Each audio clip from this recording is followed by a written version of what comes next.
glorieux. Je suis le Dieu glorieux. Je suis tout puissant. Je suis tout puissant. Je suis au-dessus de tout.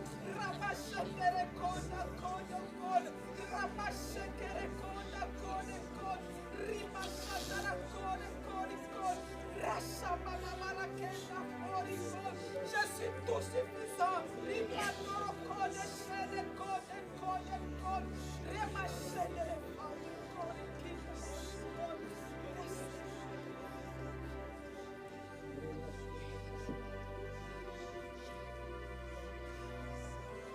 Je marche au milieu de vous. Et je marche au milieu de vous. Je suis avec vous. Je suis avec vous. Je suis avec vous. Et je déploie mon amour pour vous et sur vous. Je vous aime. Je vous aime. Je vous aime.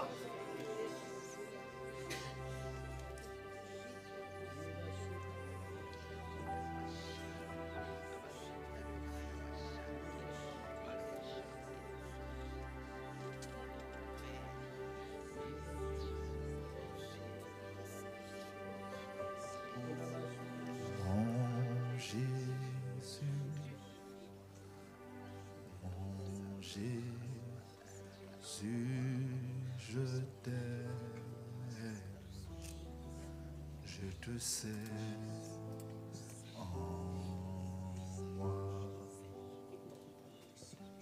Mon Jésus, je t'aime, je te sais en moi. Merci Seigneur. Merci pour ton amour. Tu es un Père qui ne cache pas ton amour, ton affection envers tes enfants. Tu l'exprimes directement, en secret, mais aussi en public. C'est ce que tu as fait pour Jésus. C'est ce que tu fais pour nous.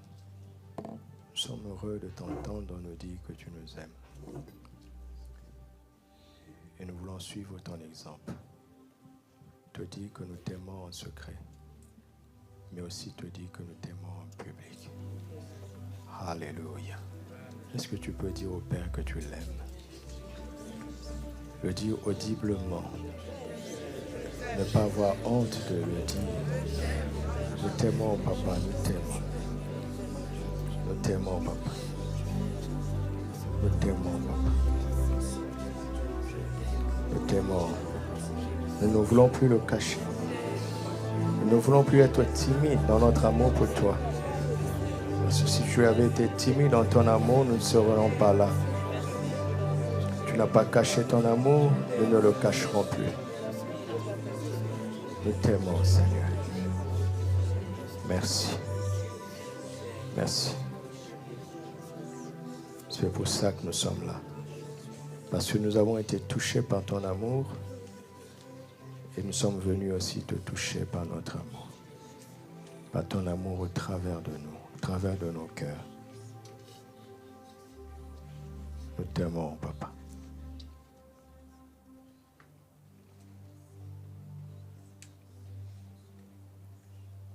C'est pourquoi nous sommes là. C'est pourquoi nous valorisons au plus haut point ta parole. Tu as dit, si vous m'aimez, gardez mes commandements. Aide-nous à garder tout ce que nous allons entendre ce matin. Par amour pour toi.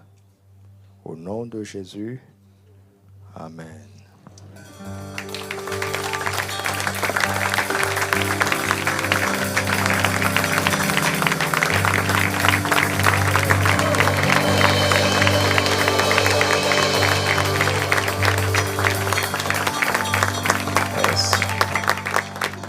Nous chanterons ce cantique, nous le chanterons à la fin. Gloire à Dieu. Bienvenue dans la présence du Père. Nous sommes heureux d'être là. Alléluia. J'aimerais vous présenter mes invités. Pasteur Marc, qui vient tout droit du Burkina. Il a atterri ce matin, si on peut l'accueillir.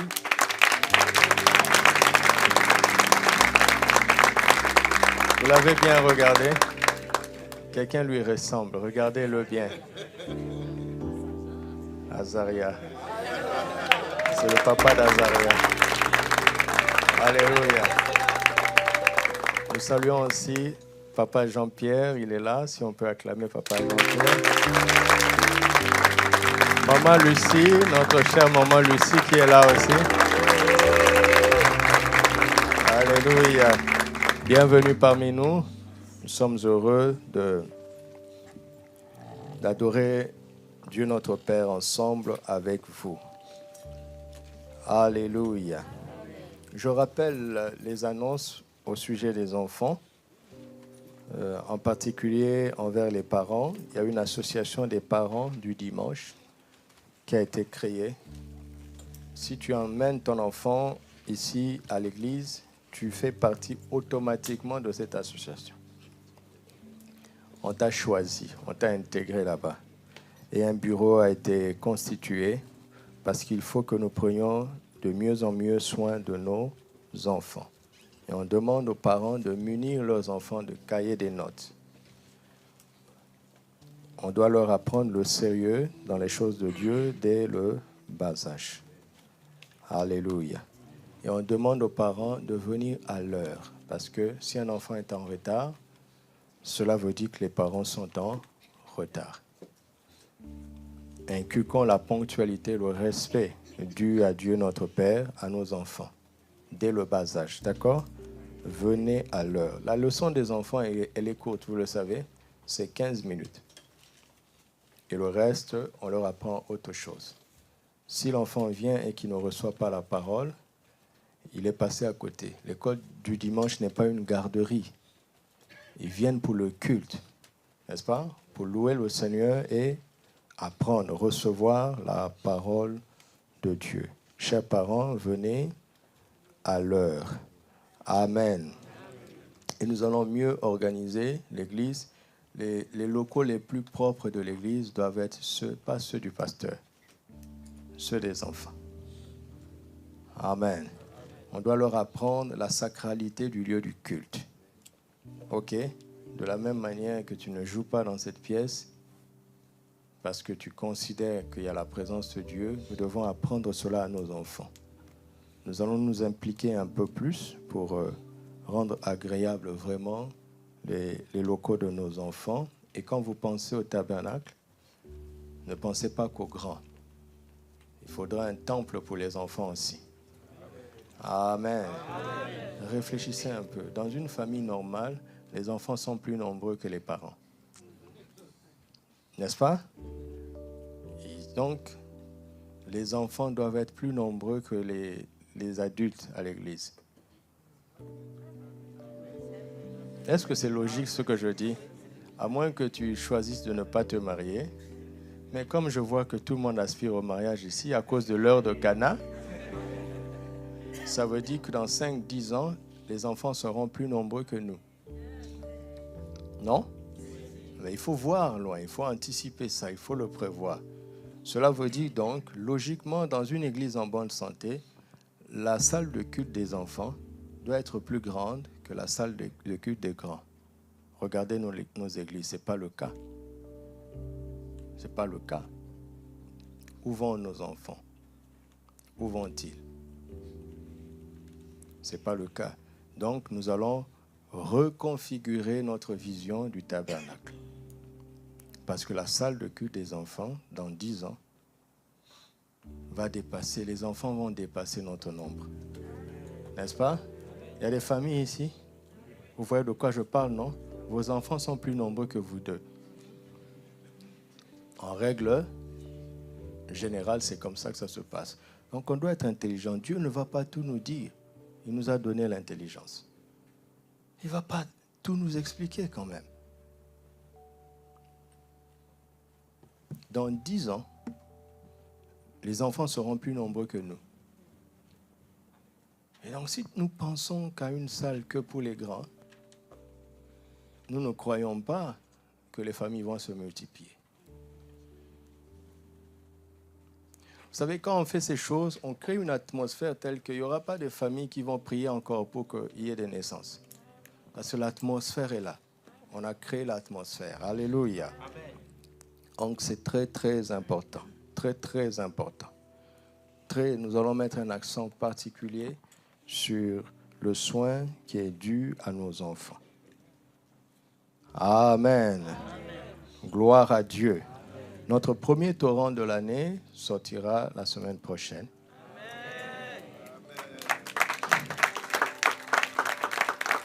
Et il sera à 50 dirhams. Il n'y a plus de torrent de 30 dirhams.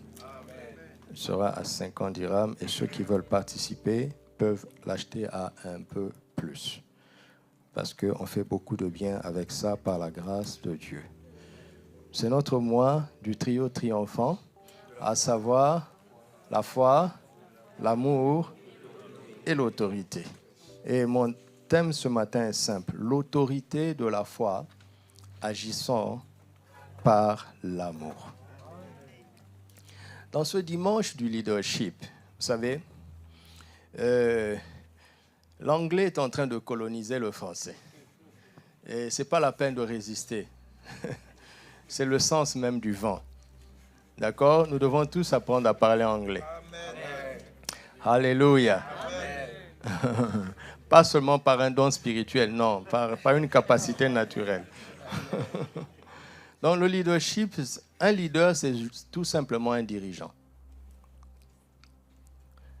Quand quelqu'un dit « je vais faire les cours de leadership », il est en train de faire des cours de direction pour diriger, tout simplement.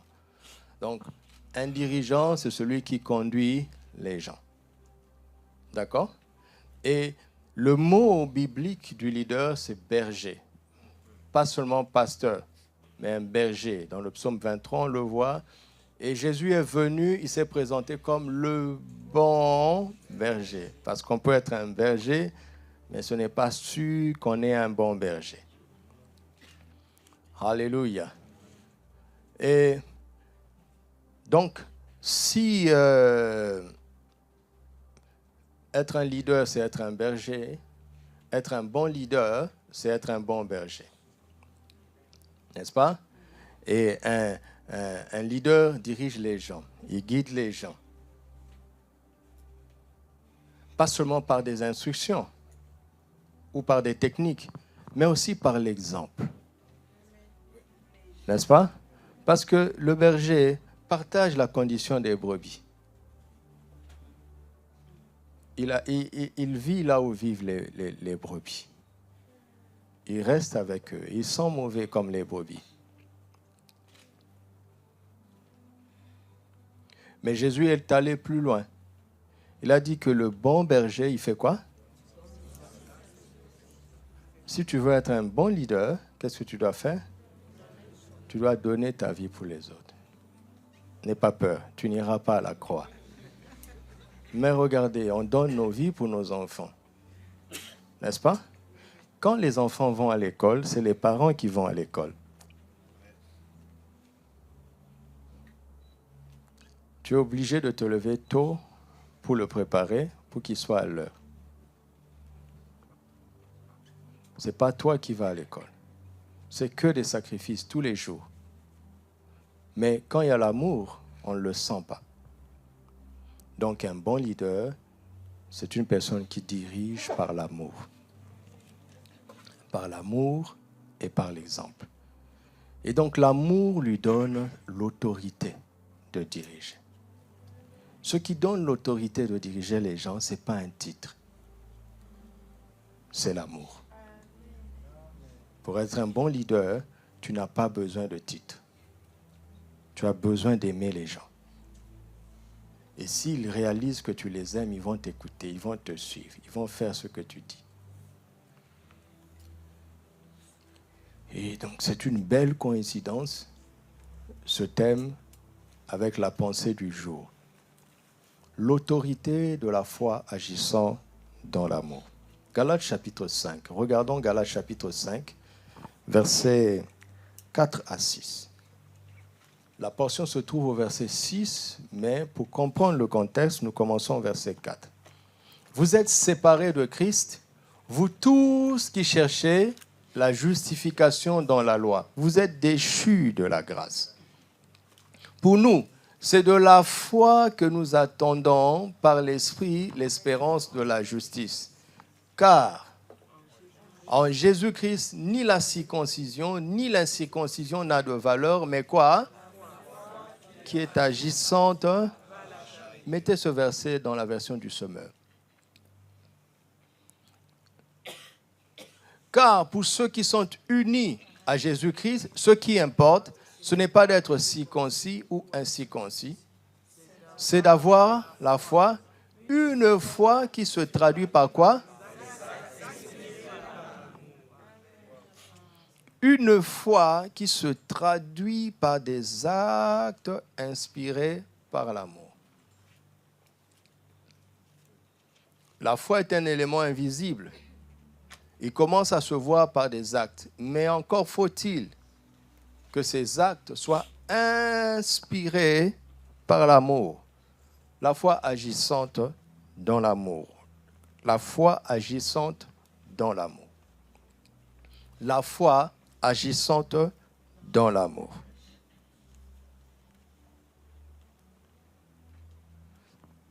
Ce verset rassemble les éléments clés de notre thème du mois, à savoir la foi, l'amour et l'autorité. Mais vous ne voyez pas encore l'autorité ici. Mais, par la grâce de Dieu, je vais vous amener à réaliser que l'autorité est cachée là-bas. L'autorité est ici. Mais commençons par regarder dans la parole de Dieu la loi des 2 et la loi des 3. C'est un principe avec lequel Dieu travaille. Ecclésiaste chapitre 4. Commençons par Matthieu. Matthieu 18, verset 18. Matthieu 18, verset 18. Je vous le dis en vérité, tout ce que vous lirez sur la terre sera lié dans le ciel. Il y a l'autorité ici. Une autorité collective. Ce n'est pas je, c'est vous. Ce n'est pas tu, c'est nous. D'accord? Il y a une autorité collective ici. Et tout ce que vous délirez sur la terre sera délié dans le ciel. La parole de Dieu, parfois, dit les vérités qui viennent après, elle les dit avant. C'est à nous, en méditant, de mettre de l'ordre. Parce que Dieu voit la fin avant le commencement. Vous m'entendez? Et les chrétiens font l'erreur de considérer que l'Apocalypse parle de l'avenir. Non, l'Apocalypse parle aussi du passé, bien qu'étant le dernier livre de la Bible. Donc il faut mettre de l'ordre un peu dans tout ça. Ça, c'est la conclusion. Qu'est-ce qui va se passer que certaines personnes, quand elles se réunissent, quand elles décident d'une chose, le ciel répond. Et le ciel appuie leur décision. Parce que lié ici, ce n'est pas attaché. Délié ici, ce n'est pas détaché. Mais c'est permettre ou interdire. Dieu dit que si nous nous réunissons et nous décidons d'interdire quelque chose, le ciel va nous appuyer et cette chose sera interdite. Et si nous permettons quelque chose, le ciel va nous appuyer et cette chose sera permise. Mais c'est extraordinaire. Alors, comment ça fonctionne? Il poursuit. Je vous dis encore que si 2 d'entre vous s'accordent, vous voyez, dans le vous, là, il y a 2 personnes, s'accordent sur la terre pour demander une chose quelconque. Ah, ça veut dire que avant d'interdire, ils vont d'abord demander. Ils sont d'accord entre eux. Ils doivent vérifier si le ciel est d'accord avec eux. Et c'est ce qui va leur donner de l'assurance dans l'exercice de l'autorité, parce qu'ils sont simplement en train de répéter ce pourquoi le ciel est d'accord. Ce n'est pas nous qui donnons des ordres au ciel, mais nous sommes les porte-voix des décisions célestes. D'entre vous s'accordent sur la terre pour demander une chose quelconque, elle leur sera accordée par mon Père qui est dans le ciel. Donc ils ont d'abord demandé. Et parce que le Père le leur a accordé, ils peuvent parler avec assurance, ils peuvent parler avec autorité. Vous me suivez? Par exemple, Élie apparaît brusquement dans la Bible. Élie le Tishbite, dans 1 roi 17. Il a fermé le ciel. Il a dit, l'Éternel est vivant, il n'y aura plus de pluie, sinon à ma parole. Il nous semble qu'on peut se réveiller comme ça et exercer l'autorité à sa guise, quoi. J'ai tellement la foi dans le nom de Jésus, comme nous l'avons appris. Le nom est souverain. Alors, si les choses ne m'arrangent pas, alors je ferme le ciel. J'étais étudiant, j'ai lu un livre chrétien sur l'autorité. C'était tellement fort que j'ai lu pendant presque toute la nuit. Ma foi était motivée à l'extrême. Et le matin, je me suis réveillé pour aller à l'école, il pleuvait. J'ai dit, mais non, je suis un fils de Dieu. Je me suis mis à la fenêtre, j'ai dit, pluie. Un enfant de Dieu va sortir pour aller à l'école. Donc, ce que tu vas faire, tu vas t'arrêter jusqu'à ce que j'arrive à l'école. Au nom de Jésus. Je me suis habillé avec assurance. J'ai regardé, bon, c'est pas fini encore. Et puis j'ai dit, non, le Jourdain ne s'était jamais ouvert tant qu'on n'avait pas mis le pied. Regarde, les incrédules, ils sont contents. Parce qu'ils voient déjà que la pluie ne s'est pas arrêtée et ça vous plaît. Incrédule, comme ça. J'ai pris mon sac, je suis sorti, il pleut encore. Je dis non, je vais mettre ma foi en action. J'ai marché, il pleuvait. J'ai marché, il pleuvait. Et la pluie ne diminuait pas. À un moment donné, j'ai arrêté un taxi, c'est bon. Je suis entré dans le taxi. Et je suis arrivé à l'école. Et c'est longtemps plus tard que je vais me rendre compte que les agriculteurs étaient en fête parce qu'ils priaient le ciel pour que la pluie arrive. Mon exercice d'autorité était égoïste, inconséquent, centré sur moi-même. Heureusement que Dieu ne m'a pas exaucé. C'est Jacques qui va nous aider. Élie était un homme de la même nature que nous. Il pria pour qu'il ne plût point.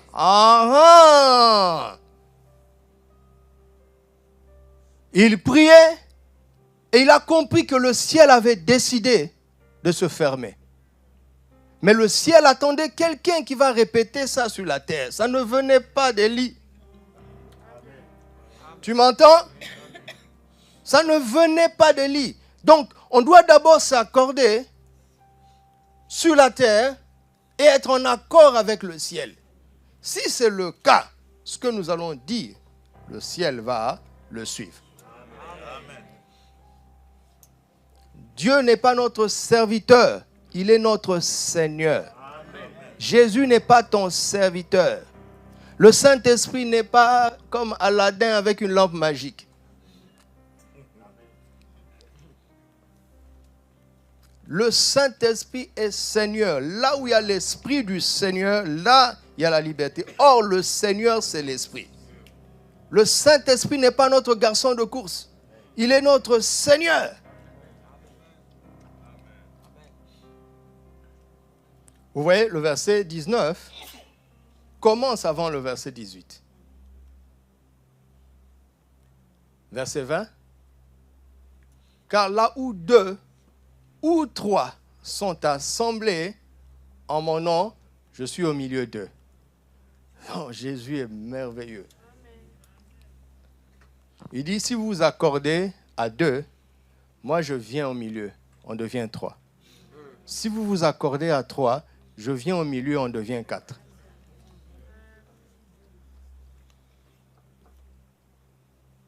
Ecclésiaste chapitre 4, verset 9. 2 valent mieux qu'un. Parce qu'ils retirent un bon salaire de leur travail. C'est évident ça, n'est-ce pas? C'est évident. Alors, toi qui aimes la solitude, ton cas n'existe pas dans la Bible. Ton cas n'existe même pas dans la pensée de Dieu. Il n'est pas bon que l'homme soit seul. Il ne parle pas du mariage. Ce n'est pas un verset pour le mariage. Si tu aimes la solitude, tu as un problème. Tous les solitaires ont mal fini. Regarde Élie. Regarde Moïse. 2 solitaires. Ils ont échoué. Ils ont fini par déprimer. Et Jésus n'était pas solitaire. Même au pire moment de sa vie à Gethsémane, il a pris combien? 3 disciples. Et avec lui, ça a fait 4. Retenez ça.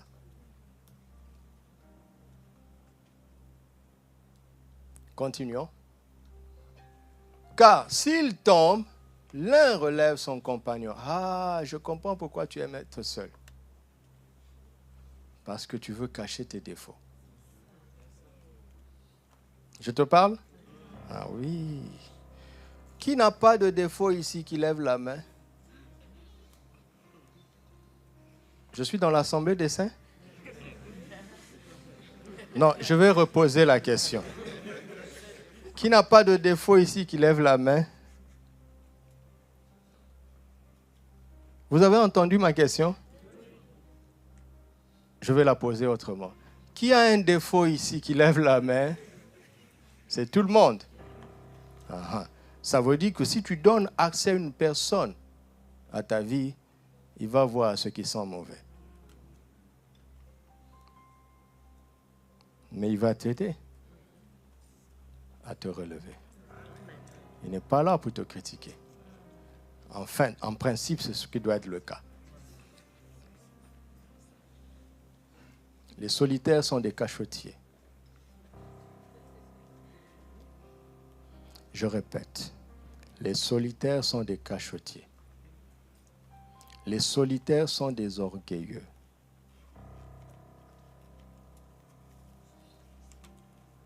Il y a une personne qui a une tendance solitaire ici? Réponds-toi. Je ne suis pas obligé de dire tout ce que j'ai prévu. Je suis là pour guérir, apporter la vie. Par la grâce de Dieu. Car s'il tombe, l'un relève son compagnon. Mais malheur à celui qui est seul et qui tombe. Ah, solitaire, ce n'est pas parce que tu es seul que tu ne tomberas pas. Sans avoir un second pour le relever, soit celui qui relève son prochain. Alléluia. De même, si 2 couchent ensemble, ils auront chaud. Mais celui qui est seul, comment aura-t-il chaud? Si quelqu'un est plus fort qu'un seul, les 2 peuvent lui résister et la corde a... On passe rapidement de la loi de 2 à la loi de 3. Alléluia. Il ne dit pas que la corde à 3 fils ne se rompt jamais. Mais il dit elle ne se rompt pas facilement. Elle peut se rompre, mais difficilement. Difficilement. Retenez ça. D'accord? Donc, à 2, on est plus fort que seul. N'est-ce pas? Ce que tu peux faire seul, ce que moi je peux faire seul, si on nous met ensemble, on fera mieux. Regardez cette église. C'est le miracle de la combinaison de nos petits moyens. Mais nos petits moyens mis ensemble deviennent un grand moyen. Et qui va faire de grandes choses. L'union fait la force. Alléluia. Regardons la loi de Dieu, de 2. Deutéronome 32, verset 20. La Bible est merveilleuse, elle est merveilleuse.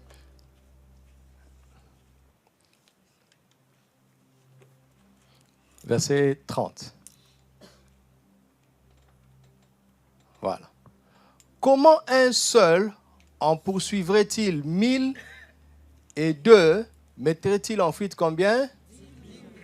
Si le rocher ne les avait pas vendus, si l'Éternel ne les avait pas livrés, oubliez la suite.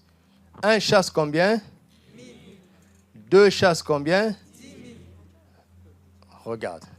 Si toi tu chasses 1000, lui il chasse 1000. Tant qu'il chasse tout seul, il chassera 1000.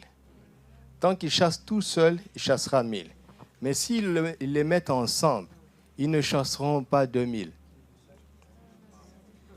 Ils chasseront 10 000. Ça ne s'additionne pas.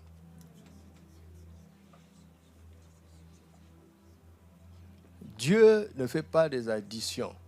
C'est une opération qui est trop faible. Il est trop riche. Il est trop riche pour additionner. L'opération minimale de Dieu, c'est la multiplication. Et ça, c'est le minimum. Hein. Tu m'entends? Ça ne s'additionne pas. Tu chasses 1000, ils chassent 1000 quand on les met ensemble. Ce n'est pas 2000 qu'ils vont chasser.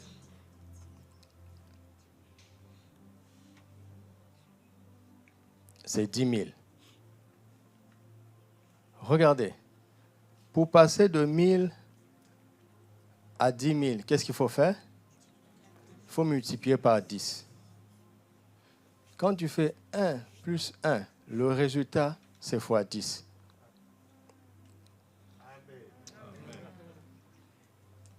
Je recommence. Dans le royaume des cieux, quand tu fais 1 plus 1, c'est-à-dire en termes d'adversité, le résultat, c'est fois 10.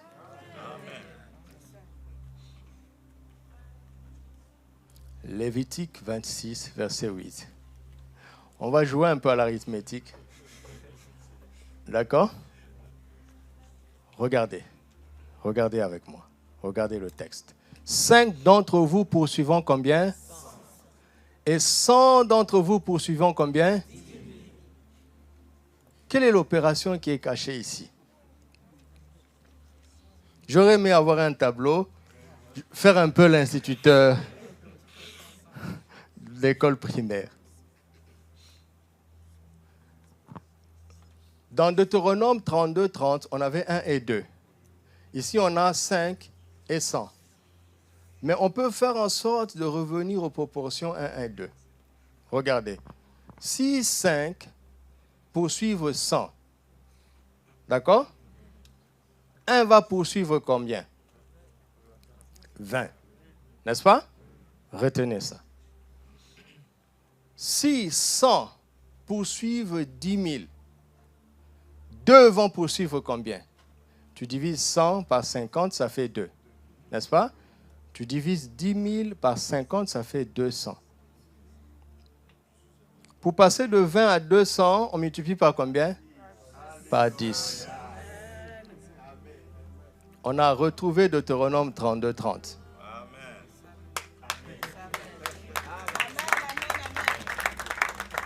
Ce n'est pas intelligent. Non. Je ne suis pas là pour impressionner intelligemment. Je fais l'arithmétique qu'un enfant de l'école primaire ferait. Il n'y a pas d'intégrale dans la Bible. Ben, ça, c'est l'orgueil de l'homme. L'intégrale, c'est une somme infinie. On a trouvé un moyen d'écrire ça de manière raccourcie. Je recommence. Dans l'adversité, quand vous combinez vos forces, le résultat est multiplié par 10. Mais jusque-là, on a la loi de 2. Dieu emmène une proportion quand il s'agit de la loi de 2. Parce qu'il y a quelqu'un qui vient parmi les deux qui fait que leur résultat est multiplié par 10. C'est le Seigneur, il dit, je suis au milieu d'eux. D'accord? Mais, quand maintenant vous êtes 3, parce qu'il a dit là ou 2 ou 3, puisque là on parle du trio. Qu'est-ce qui se passe quand il y a le trio? Un jour, on a voulu mettre 3 adorateurs de Dieu qui ont refusé de se prosterner devant une idole. On a chauffé une fournaise 7 fois pour les jeter dedans. Ils étaient enchaînés, n'est-ce pas? Quand ils sont entrés dans la fournaise, le feu ne les a pas consumés. Le feu est devenu sélectif. Le feu a choisi ce qu'il allait brûler. Le feu n'a pas touché leurs cheveux. Le feu n'a pas touché leurs vêtements. Le feu a touché seulement leurs chaînes. De telle sorte qu'ils sont entrés dans le feu, enchaînés, ils en sont sortis libres, sans même l'odeur de fumée. Le feu a choisi ce qu'il fallait brûler. Mais pourquoi? Parce qu'à 3 dans cette fournaise, il y a eu un 4e homme, dont le visage est semblable à Dieu. Jésus-Christ est entré dans la fournaise. Ce sont des versets de combat et de victoire. À 2, notre résultat peut être quantifiable parce que Jésus est là. C'est surnaturel, mais c'est quantifiable. Mais à 3, quand Jésus vient, qu'on devient 4, on ne peut plus quantifier notre résultat. En fait, l'intention de Jésus, c'est qu'il veut que nous soyons nombreux à être unis. 2, c'est bien. 3, c'est mieux. À partir de 4, on ne sait plus quoi dire. Et dans la chambre haute, ils étaient 120. Quel chiffre vous allez me donner? Si 3 déjà vous emmène dans l'illimité, 120, ça sera comment? C'est pour ça que nous sommes là. Jésus n'a pas laissé 2 disciples. Hein? Il n'a pas laissé 3. Hein? Et ici, nous ne sommes pas 4. Hein? Donc tout ce que Dieu nous a dit va se réaliser. Il n'y a rien qui coûte cher. Il n'y a rien qui soit difficile. Il n'y a rien qui soit impossible. Pourvu que nous nous accordions et que nous soyons conscients que le Seigneur est au milieu de nous. Alléluia.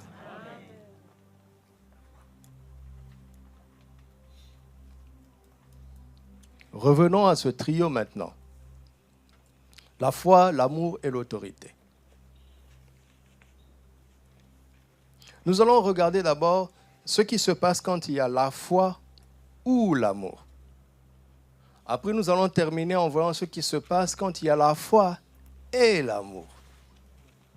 Je recommence. Nous allons voir ce qui se passe quand il y a la foi ou l'amour. L'un ou l'autre. D'accord? Et après, nous allons voir ce qui se passe quand il y a les deux. La foi et l'amour. J'aimerais maintenant parler à un enfant de Dieu ici. Est-ce qu'il y a un enfant de Dieu ici? Quelqu'un qui est né de nouveau. Et si tu n'es pas encore né de nouveau, écoute très bien. Parce que cela va t'aider. Pour que tu ne sortes pas d'ici sans avoir reçu Jésus dans ton cœur. C'est par grâce, Éphésiens 2:8. Éphésiens 2:8. C'est par la grâce que vous êtes sauvés par le moyen de la foi. Et cela ne vient pas de vous. C'est quoi? C'est le don de Dieu. Je recommence. C'est par la grâce que nous sommes sauvés. Comment? Par le moyen de la foi. Et cela ne vient pas de vous, c'est le don de Dieu. Quand on dit cela ne vient pas de vous, il s'agit de quoi? Qu'est-ce qui ne vient pas de nous ici? Qu'est-ce qui est un don de Dieu ici pour nous?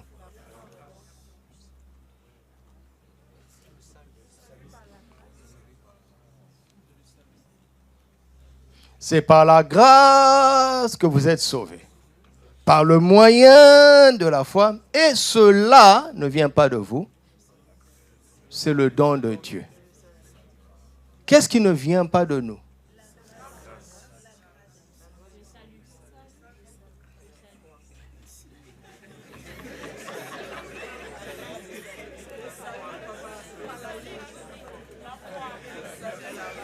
C'est par grâce que nous sommes sauvés. Par le moyen de la foi. Et cela ne vient pas de nous.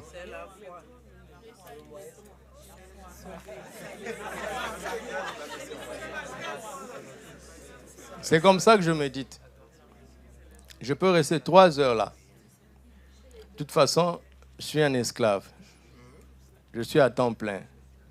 Donc j'ai tout le temps. C'est ma faute, j'ai dit oui. Il n'y a pas d'excuse. Parfois, je vais sortir, il me dit, tu vas où? Je dis, ah oui, je reviens, Seigneur, je reviens. Puis j'attends. Parfois, je dors. Quand je me réveille, il me dit, on en était où? Sérieusement. Question. Quand est-ce que nous avons été sauvés? Depuis la croix, où la grâce a été manifestée. Mais quand est-ce que nous avons reçu le salut? Quand nous avons cru. Et pour que nous croyions, qu'est-ce qui s'est passé? Dieu a envoyé quelqu'un nous parler, nous ouvrir les yeux pour que nous recevions la foi. Cette foi, elle n'est pas venue de nous. Elle était dans la parole de Christ. Et quand on nous a livré cette parole, là on a dit on a cru. Non, ce n'est pas par ta capacité personnelle de croire que tu as accepté l'évangile, mais c'est par la livraison de la foi au moyen de la prédication. Quelqu'un a compris ça? Donc, ce qui ne vient pas de nous, c'est la foi. Et cette foi est quoi? Hein? Un don de Dieu. Or, quand Dieu donne, il ne reprend pas. Tu es né de nouveau? Dieu t'a donné la foi. Elle est là en toi. Tu as la foi. Est-ce que la foi, pour que Paul soit sauvé, Saul de Tarse, est-elle différente de la foi avec laquelle tu es sauvé? Est-ce qu'elle est différente? Tu es sûr? Toi, tu as tué quelqu'un? Bon, celui qui a tué ne va pas dire à haute voix parce qu'on va dire bon. Non. C'est la même foi avec laquelle Paul est sauvé. C'est la même foi avec laquelle toi et moi nous sommes sauvés. La même foi. Tel que tu es assis là. Tu as reçu la foi comme un don, dans la même mesure que moi, avec la même mesure que moi. Romains 12, 3. Romains 12, 3. Par la grâce qui m'a été donnée, je dis à chacun de vous de n'avoir pas de lui-même une trop haute opinion. Mais de revêtir de sentiments modestes. Pourquoi?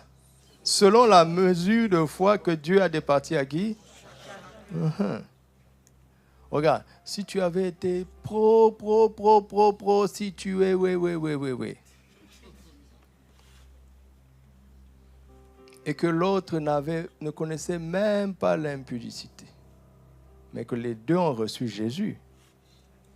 Celui qui avait un passé grave peut être orgueilleux de son salut. Parce que quand il regarde, il dit, moi, d'où moi je viens là?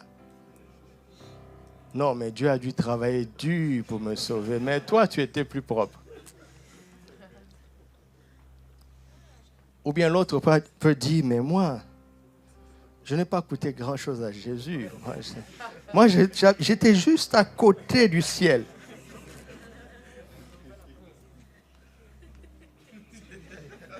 Vous voyez? La même foi qui nous a introduits au ciel, quel que soit ton passé, c'est la même mesure. La même mesure.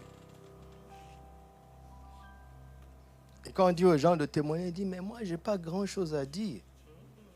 Je n'ai pas fait grand-chose. Mais tu sais, ne pas avoir fait grand-chose, c'est un miracle. Est-ce que tu comprends ça? C'est un miracle. Quand tu dis, je n'ai jamais bu d'alcool de ma vie, les gens disent, mais comment est-ce possible? comment est-ce possible? Et comme lui, il était un soulard. Et qu'il est en Christ maintenant, vous savez, les parents, à cause de leur passé, ils ont peur pour leurs enfants. Tous les jours, ils prient, Seigneur, que mon enfant ne touche pas une goutte d'alcool.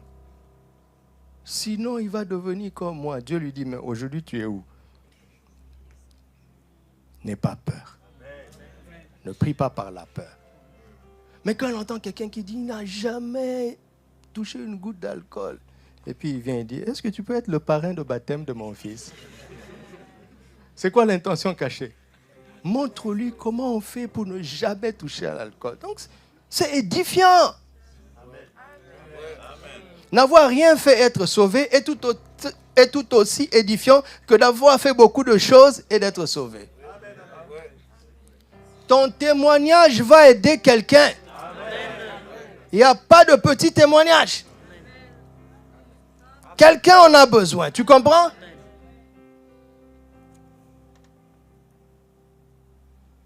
Il y avait une expression chez nous. Oh Seigneur, tu m'as tiré de loin. Tu m'as tiré de loin. Est-ce qu'il y a des gens que le Seigneur a tiré de près?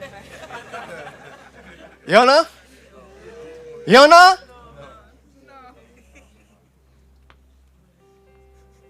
La même mesure. Le même don de foi.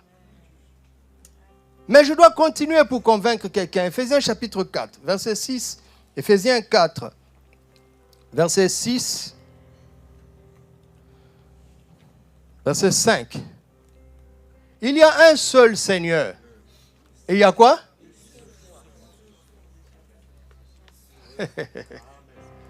La foi que tu as là, c'est la même que celle que j'ai. C'est la même que l'apôtre Paul a.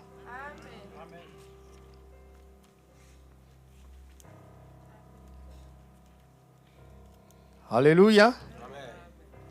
Jude 3.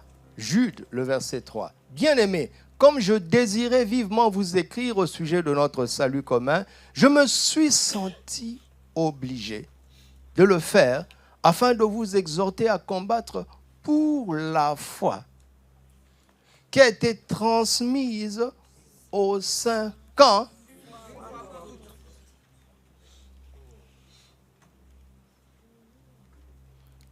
Et le problème, Jacques 2,18, il dit, Jacques dit ça, mais quelqu'un dira, toi tu as la foi, moi j'ai les œuvres. Jacques dit, montre-moi ta foi sans les œuvres, et moi je te montrerai ma foi par les œuvres. Hein? Montre-moi ta foi sans les œuvres, et moi je te montrerai ma foi par mes œuvres. Non. Écoute, ta foi ne porte pas des œuvres parce que tu as abandonné la foi de Dieu, tu l'as mise de côté et tu veux faire des œuvres avec ta foi. C'est pour cela que ça ne marche pas.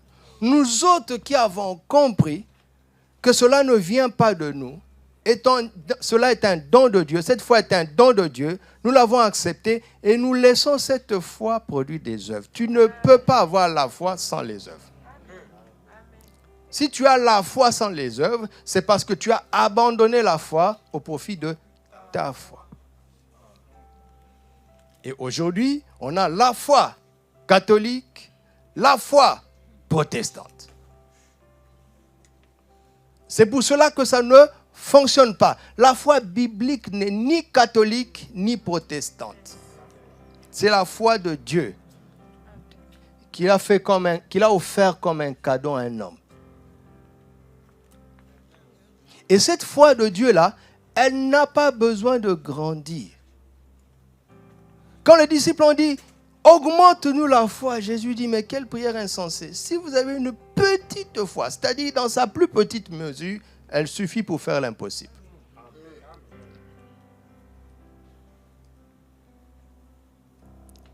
Est-ce que quand Dieu a dit que la lumière soit, il y a eu l'ombre d'un doute en lui? Quand Dieu parle aux montagnes, est-ce qu'il doute? Vous me suivez toujours? Regardez, quand Jésus a parlé au figuier, en Marc 11, il est parti. Le lendemain, il passait par là. C'est les disciples qui lui ont dit, Seigneur, regarde, le figuier que tu as maudit a séché. C'est eux qui sont étonnés. Quand Jésus a parlé, quand tu rassembles ce que Matthieu et Marc disent, l'un dit, dès que Jésus a parlé, le figuier a séché à sa racine. Jésus le savait. Mais eux, ils se sont dit, oh, encore un zèle du maître, on va voir demain. Et Jésus, connaissant leurs pensées, il prend le même chemin. Ce n'était pas pour lui, mais pour eux. Et quand il passe, Jésus fait semblant de n'avoir pas vu. Il dit, maître, regarde, le figuier que tu as maudit. Déjà, il dit que tu as maudit. Jésus n'a pas maudit le figuier. Jésus n'est pas venu pour maudire, il est venu pour bénir. C'est Pierre qui a dit qu'il a maudit. Vous allez le voir à la fin. Et il s'en est servi pour donner une leçon. Il dit, ayez la foi de Dieu. Traduit, ayez foi en Dieu. Non, c'est ayez la foi de Dieu. Parce que quand une montagne fait obstacle à la volonté de Dieu, Dieu dit à la montagne, ôte-toi de là. Jette-toi dans la mer. Il ne doute pas, il ne peut pas douter. Il ne peut pas douter. Et c'est cette foi-là qu'il nous a offert comme un cadeau.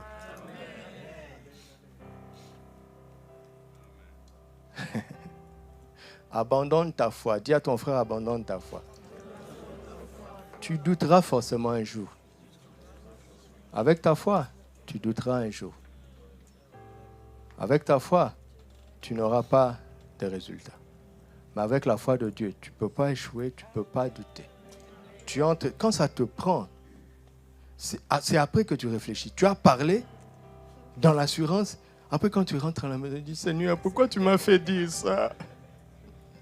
Pourquoi tu m'as... Et quand on donne un témoignage comme Esselor, là, on va prier. Vous savez comment elle est, non? On va prier pour les cœurs. On va prier pour les cœurs.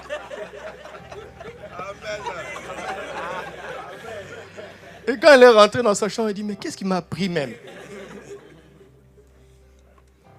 Et quand on rend un témoignage, elle dit, je vous avais dit.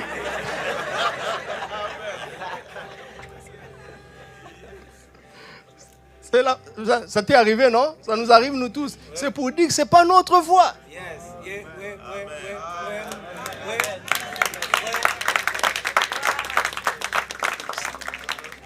C'est vraiment malhonnête d'être orgueilleux. C'est malhonnête d'avoir une trop haute opinion de soi.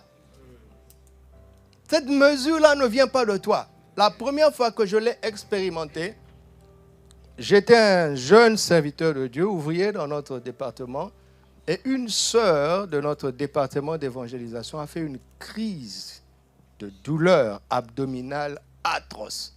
Elle se roulait tellement par terre que papa n'était pas là, la maman a paniqué. Papa est sorti avec le chauffeur et la voiture. Le temps d'aller chercher, chez nous on appelait ça des taxis express. Donc, elle se dit, mais si je vais chercher le taxi, le temps d'arriver, mais je peux perdre ma fille. Elle s'est souvenue. Alors, elle a envoyé quelqu'un chercher notre responsable. Le responsable n'est pas là. Le deuxième responsable, le deuxième n'est pas là. Alors, on frappe à ma porte. Quand on m'a décrit la scène, j'ai dit, mais qu'est-ce que vous faites ici? Sérieusement. J'ai dit, allez voir frère Emmanuel. Elle dit, mais frère Emmanuel n'est pas là, on vient déjà de là. Ah donc, allez voir frère Roger. Mais frère Roger n'est pas là. J'ai dit, alors, donc ils ne sont pas là. Il dit, mais c'est toi qui es là.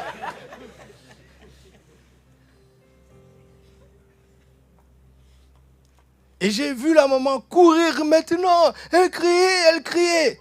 Oh, c'est une sœur, c'est notre sœur. Je suis allé pour voir. Je suis allé pour voir. J'arrive, la maman me dit, ah frère Emmanuel, merci d'être venu. Elle m'a pris pour le responsable. J'ai pas le temps de dire non, c'est frère Doudou. Ce n'est que le frère Doudou. Et la sœur était en train de se rouler par terre. Je ne sais pas ce qui m'a pris. quelque chose est entré en moi. Je dis, mais qu'est-ce qui se passe ici? Faites-la asseoir sur le canapé. Au nom de Jésus. Douleur, tu t'en vas. Donnez un verre d'eau. Donnez-lui à boire. Allez, couvrez-la. Elle va dormir. Quand elle va se réveiller, la douleur va partir. C'est quand tu es rempli d'assurance, on t'obéit. On m'a obéi. Et je suis parti. Quand j'ai franchi le seuil de leur maison, je dis, mais qu'est-ce qui m'a pris?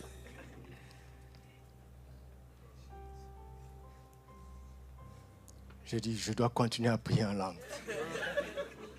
Mais je voulais prier, mais c'est comme si, relax. Alors là, maintenant je dis, mais non, je dois prier, non, je dois avoir... Je ne sens pas la force de prier.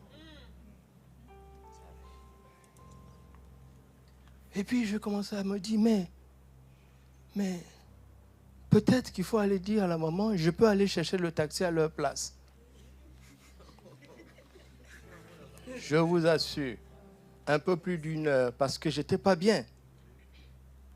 Dans ma chair, maintenant, je n'étais pas bien. Après plus d'une heure, je viens, voici la soeur qui est en train de balayer la cour.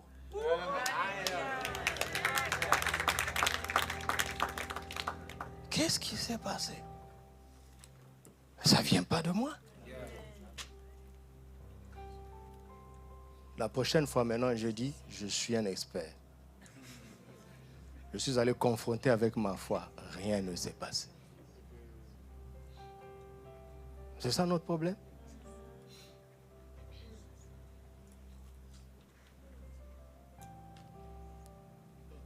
Cette fois, tu l'as en toi.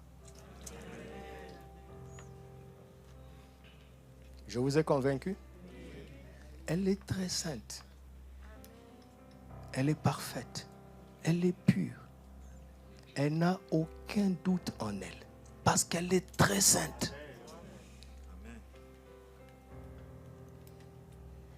Quand tu la laisses s'exprimer, elle n'échoue pas. Parce qu'elle est très sainte. Cette foi, tu l'as en toi. Je t'ai convaincu? Qui croit qu'il a cette foi en lui? D'accord. Romains 5, verset 5. Or, l'espérance ne trompe point, parce que l'amour de Dieu sera répandu dans nos cœurs par le Saint-Esprit. Quand nous aurons 10 ans d'expérience chrétienne, enfin l'amour de Dieu sera répandu dans nos cœurs. C'est ça? Qu'est-ce qui s'est passé? Où se trouve l'amour de Dieu aujourd'hui? Dans mon cœur.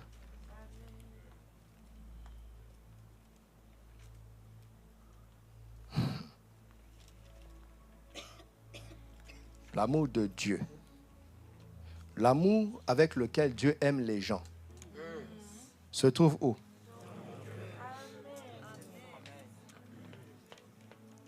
Comment tu peux avoir du mal à pardonner? Ce n'est pas l'offense qui est grave, c'est ton ignorance qui est grave.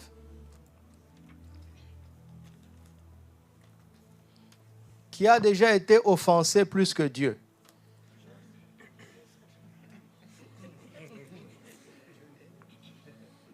Je suis obligé de parler comme ça. C'est comme ça que Dieu me parle. Nous avons connu infiniment moins d'offenses que Dieu. Mais Dieu nous a donné la capacité avec laquelle lui, il a pardonné ses pires offenses.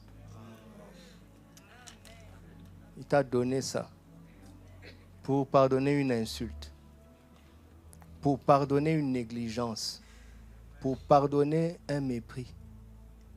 Et tu n'y arrives pas.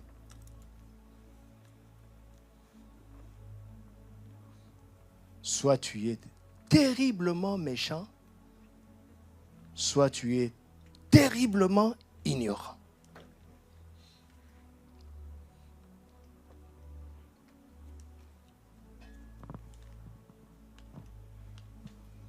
Tu m'entends?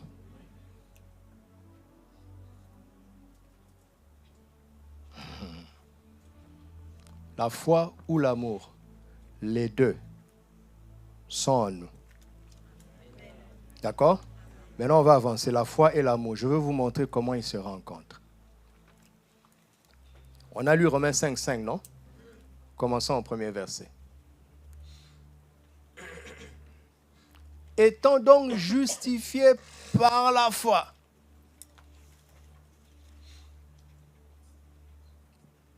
nous avons la paix avec Dieu par Jésus-Christ, par notre Seigneur Jésus-Christ. Or là, l'espérance ne trompe point. C'est l'expérience de ceux qui sont déjà justifiés par la foi.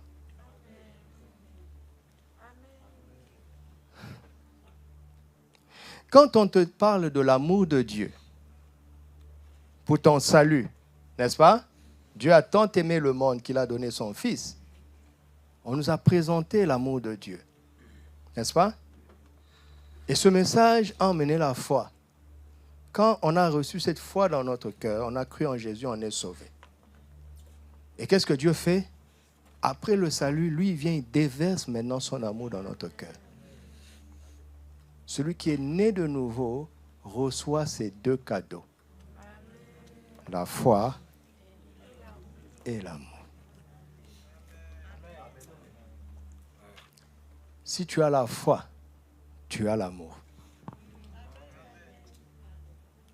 Tu ne peux pas avoir la foi sans l'amour.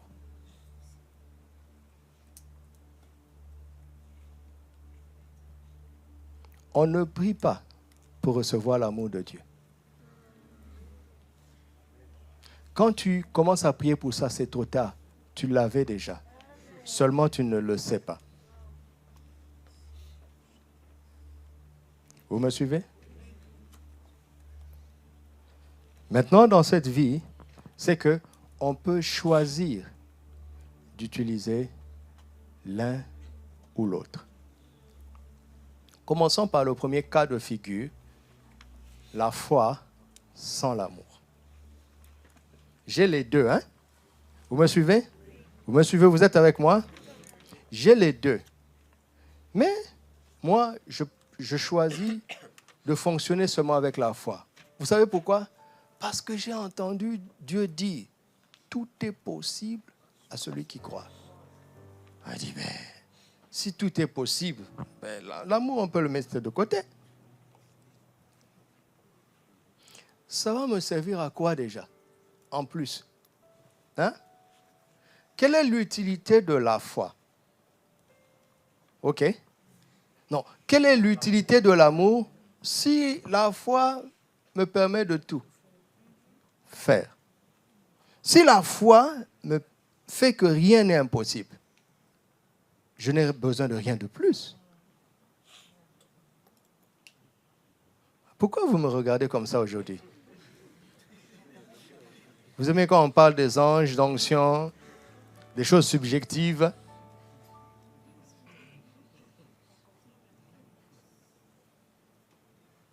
Je parle de nous. Je parle de nous. Dieu nous a donné... Vous savez, si Dieu te donne quelque chose, c'est que c'est important. Tu n'as pas le droit de préférer ça. Non. On ne préfère pas. Toute grâce excellente, tout don parfait, descend d'en haut du Père des Lumières. Il ne faut pas préférer dans les choses de Dieu. Il faut tout prendre. Pour qu'Israël sorte de l'esclavage de l'Égypte, il devait consommer l'agneau en entier. Chacun d'entre nous a des parties du poulet qu'il aime et des parties qu'il n'aime pas. Dieu dit non, ne choisis pas. Mange tout.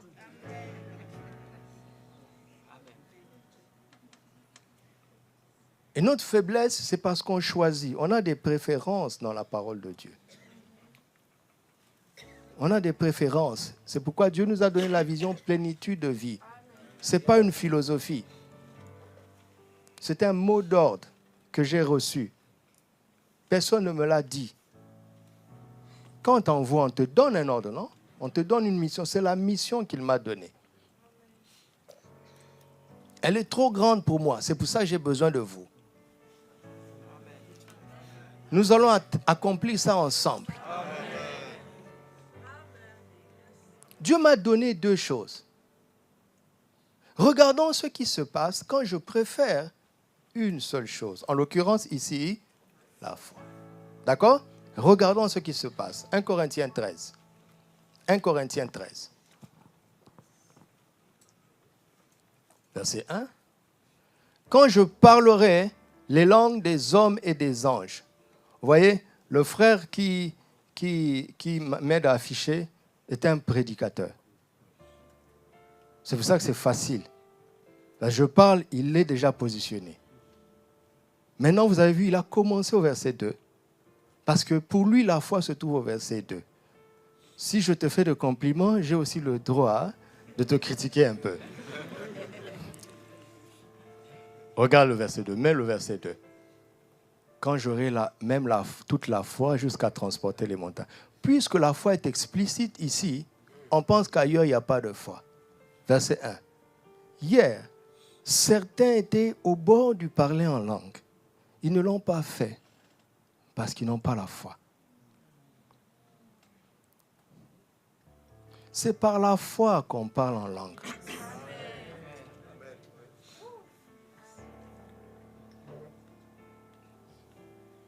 C'est pour ça que le Seigneur m'a dit de laisser tomber, de ne pas insister. Donc les pasteurs, vous allez les prendre en charge pour les instruire. C'est par la foi. Et il dit, par la foi, tu peux parler aux hommes, surnaturellement. Tu peux parler aux anges. Mais, si je n'ai pas l'amour, je suis quoi? Un airain qui résonne ou une cymbale qui retentit. J'ai préféré la foi dans le langage surnaturel. J'ai laissé tomber l'amour. Verset 2. Et quand j'aurai le don de prophétie, on prophétise par la foi. La science de tous les mystères, c'est la foi. Et toute la connaissance. Quand j'aurai même toute la foi jusqu'à transporter des montagnes, si je n'ai pas l'amour, je ne suis quoi? Il n'a pas dit je ne fais rien. Ah, puisque j'ai transporté des montagnes, c'est évident, tout le monde a vu. Et tout le monde acclame l'homme de Dieu, mais le ciel détourne le visage. Le ciel dit il n'est rien du tout. Alors que les hommes disent waouh, waouh, le ciel dit rien du tout. Ah, Seigneur, explique-nous un peu. C'est extraordinaire ce qu'il a fait. Il dit mais oui, il a fait par la foi, sans l'amour. Ne t'amuse pas. Hein. Si tu négliges l'amour, ça ne veut pas dire que tu ne vas rien faire. Hein. Tu vas faire des choses tout en étant rien toi-même. Et ce n'est pas moi qui le dis.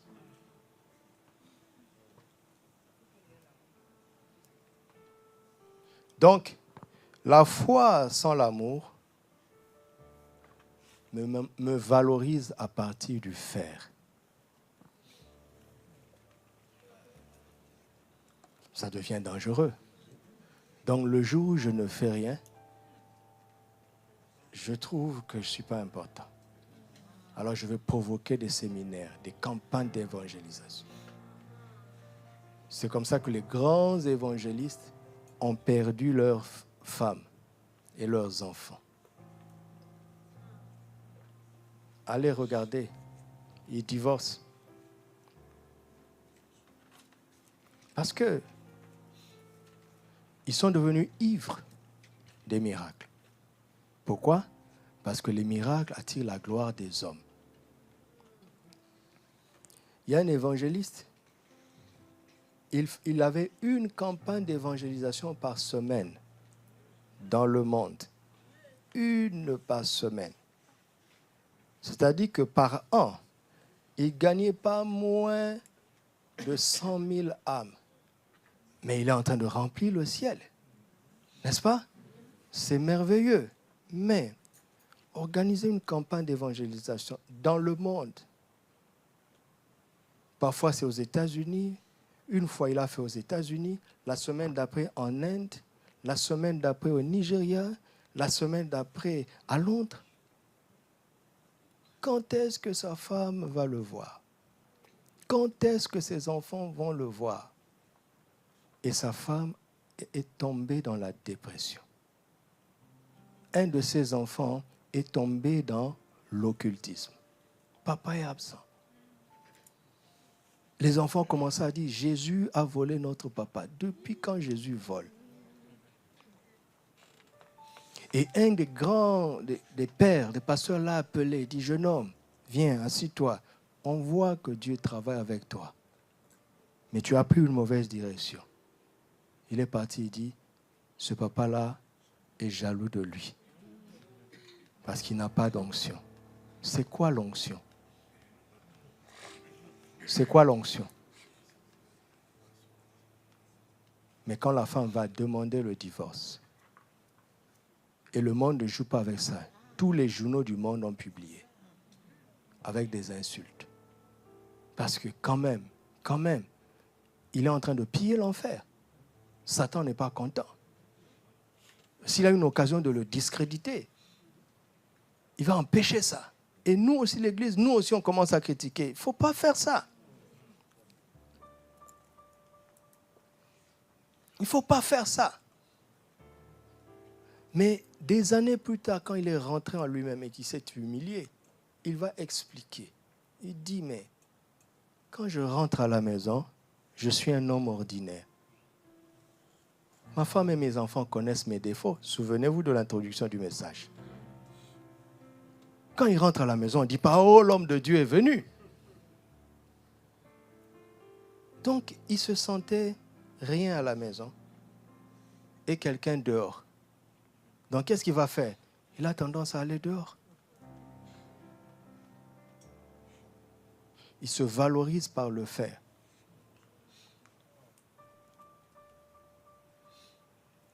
Alors qu'on doit se valoriser par l'être. 1 Corinthiens 15, 10. Par la grâce de Dieu, je suis. N'est-ce pas? Et sa grâce envers moi n'a pas été vaine. Loin de là, j'ai travaillé. J'ai fait à partir de ce que je suis. Si tu vas demander à un manguier de te donner des bananes, mais il va dire que tu es fou. N'est-ce pas? Il va te dire, tu me dis de faire des bananes, mais je suis un manguier. Je suis. Le faire doit dépendre de ce que tu es. Comme ça, on ne va pas te pousser. Qui va me pousser à aller faire un concert de louange? Je ne suis pas un chanteur.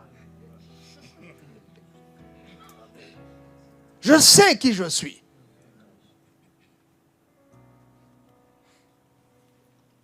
Et il y a beaucoup de choses qu'on me demande, je ne le fais pas. Pourquoi? Ce n'est pas parce que je suis allé à un endroit et quelqu'un qui, par respect, m'a demandé de prêcher. Je ne l'ai pas fait. Il s'est énervé.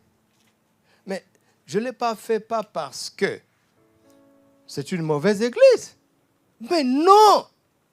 Mais non! Mais je sais qui je suis. Je ne corresponds pas aux besoins du moment de ce peuple-là. Je ne corresponds pas. Je sais qui je suis. C'est à partir de ce que je suis que je fais. Donc la foi est spécialiste du faire. L'amour est spécialiste de l'être. Regarde. Si tu te rends compte qu'il t'aime parce que tu as de l'argent, tu vas conclure qu'il ne t'aime pas. Pourquoi? Parce que si c'est l'intérêt, c'est le faire. Ce que tu peux faire à cause de ton argent. Mais ce sont les choses simples de la vie comme ça. Pourquoi quand on vient dans la foi, on oublie les choses simples? Dieu nous dit, il dit, je vous aime. Il nous l'a dit, je vous aime pour ce que vous êtes. Qui peut impressionner Dieu par le faire? Donc il ne nous a pas donné la foi pour obéir. Non, il ne nous a pas donné la foi pour faire. Il nous a donné la foi pour obéir. Dieu ne t'aime pas plus parce que tu as gagné des âmes. Dieu ne t'aime pas plus parce que tu as fait des miracles. Dieu ne t'aime pas plus parce que tu as fait. Mais Dieu est content que tu obéisses. Quand il te dit, quand il t'envoie, tu vas exécuter avec la capacité de la foi.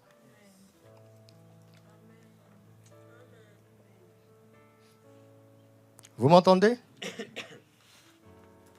Regardons un autre cas de figure. Marc 11, dont nous avons parlé, verset 22. Je peux parler encore? Verset 22. Ayez foi en Dieu. Je vous le dis en vérité, si quelqu'un dit à cette montagne, ôte-toi de là, jette-toi dans la mer, et s'il ne doute point en son cœur, mais croit que ce qu'il dit arrive, il le verra s'accomplir.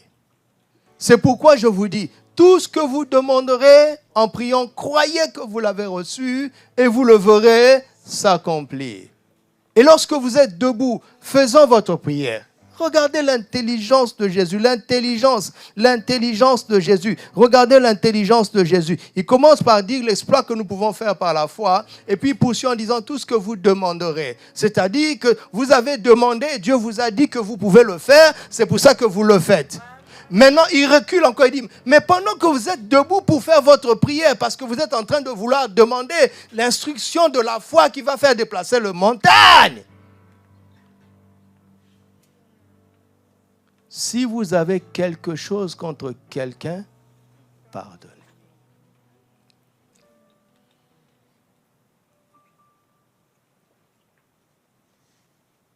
Donc, l'explication du fait que j'ai parlé à la montagne, elle ne s'est pas déplacée, vient du fait que je n'ai pas pardonné quelqu'un.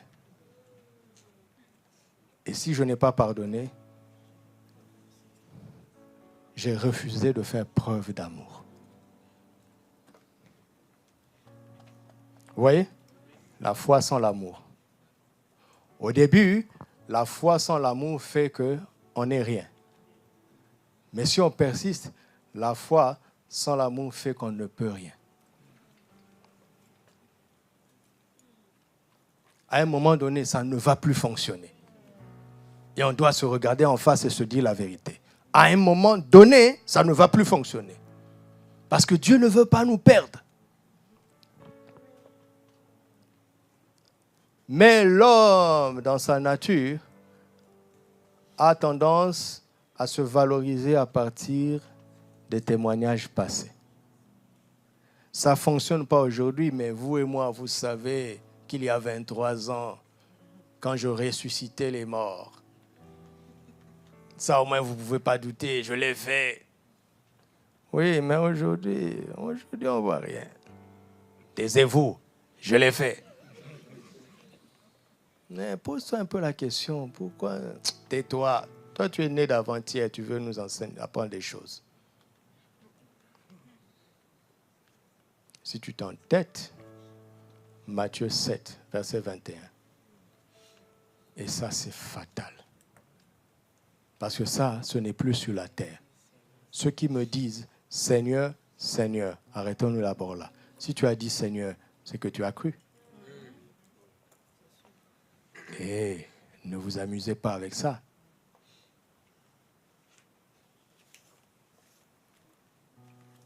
Ceux qui me disent Seigneur, Seigneur, n'entreront pas tous dans le royaume des cieux, mais celui-là seul qui fait la volonté de mon Père qui est dans les cieux. Donc la foi nous est donnée pour faire sa volonté. Mais regarde, plusieurs me diront Seigneur, Seigneur, n'avons-nous pas prophétisé par ton nom? N'avons-nous pas chassé des démons par ton nom? N'avons-nous pas fait beaucoup de miracles par ton nom? Les preuves sont là. Les vidéos sont sur YouTube.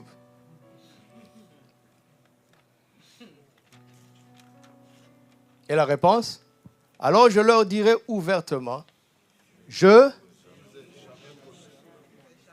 Arrête-toi d'abord là. Jamais. Jamais. Non, quand même, c'est trop fort là.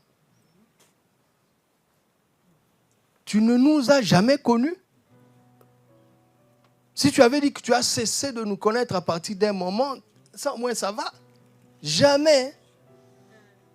Il dit, retirez-vous de moi, vous qui commettez l'iniquité. 1 Corinthiens 8, verset 2. Mais si quelqu'un aime Dieu, celui-là est comment? Je ne vous ai jamais connu parce que vous ne m'avez jamais aimé. Vous avez cru en moi, mais vous ne m'avez jamais aimé. Vous avez choisi la foi pour être sauvé et pour accomplir l'impossible. Mais vous avez laissé tomber l'amour. Jamais vous n'avez utilisé l'amour.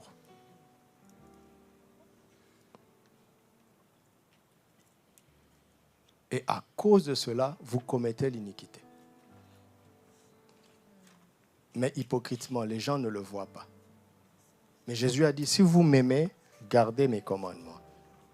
Si tu aimes Jésus, tu pêches, tu es malheureux. N'est-ce pas? Parce que tu l'aimes. Si tu ne l'aimes pas, tu pêches, mais tu te dis, mais quand même, l'onction agit toujours. La peine que tu suscites au cœur du maître ne t'intéresse pas.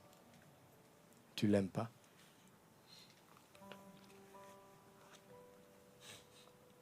Alors, ne nous habituons pas à négliger l'amour, sous prétexte qu'on a la foi. D'accord? D'accord? Ça, c'est le cas de figure de la foi sans l'amour. N'est-ce pas? Nous allons maintenant chercher le cas de figure de l'amour sans la foi. Qui peut me proposer un exemple biblique de l'amour sans la foi? Vous avez 15 minutes pour réfléchir. Je vais gagner du temps. Ça n'existe pas. Il n'y en a pas. Allez chercher.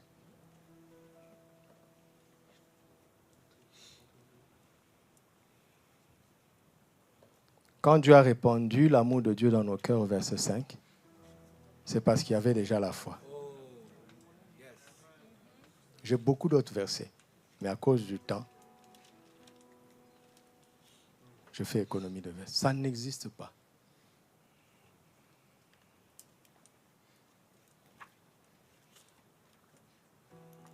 Regarde. Tu as devant toi une situation difficile de quelqu'un, une personne qui est en souffrance. D'accord? Et tu es ému par l'amour. Tu vas faire quelque chose. N'est-ce pas? Si la solution est à ta portée, tu n'as pas besoin de foi. N'est-ce pas? Regarde. Tu as 50 manteaux. Un jour, tu vois quelqu'un qui n'a pas de manteau en plein hiver. Et ton cœur est ému par l'amour. Qu'est-ce que tu vas faire? Tu vas aller prendre un manteau, tu lui donnes. Tu n'as pas besoin de foi pour ça, c'est à ta portée. Mais maintenant, si c'est une situation où tu n'as pas les moyens, qu'est-ce que tu vas faire? Tu vas utiliser la foi pour rendre cela possible.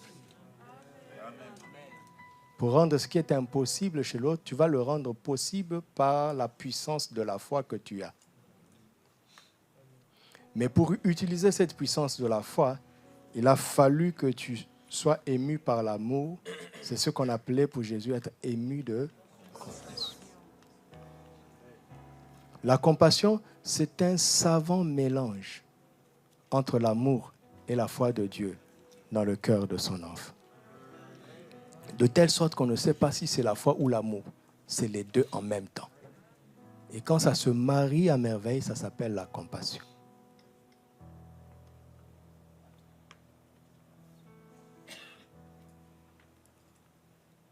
Si tu aimes et que tu as la solution, tu vas agir. Si tu aimes et que tu n'as pas la solution, tu ne peux pas ne pas agir. Alors, tu vas utiliser la foi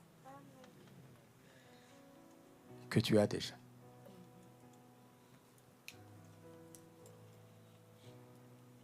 Et c'est ce qui se passe quand on commence à laisser l'amour agir en nous. On commence à résoudre des problèmes qui nous dépassent. Parfois, c'est par une parole. Parfois, c'est par un regard. Parfois, c'est par un coup de fil. Je voulais juste te dire bonjour. Mais la personne était harcelée par l'ennemi. Personne ne pense à toi. Tu n'es rien. Un coup de fil inspiré par l'amour va guérir un cœur. Vous m'entendez? La foi sans l'amour, c'est possible. L'amour sans la foi, ce n'est pas possible. Je sais que vous êtes intelligent. Alors, qu'est-ce qu'on doit choisir de faire? De mettre le paquet dans l'amour. C'est pour ça que Jésus dit, à ceux-ci, on reconnaîtra que vous êtes mes disciples, si vous avez la foi les uns pour les autres. C'est ça? J'ai été dans une réunion, je vous assure, je prie que vous puissiez voir autant de miracles de vos yeux. Je prie que ça arrive ici. J'étais à la première rangée. Vous savez, parfois quand j'écoute les gens qui critiquent, qui disent des fake miracles, c'est-à-dire des miracles mensongers, écoute, j'étais devant.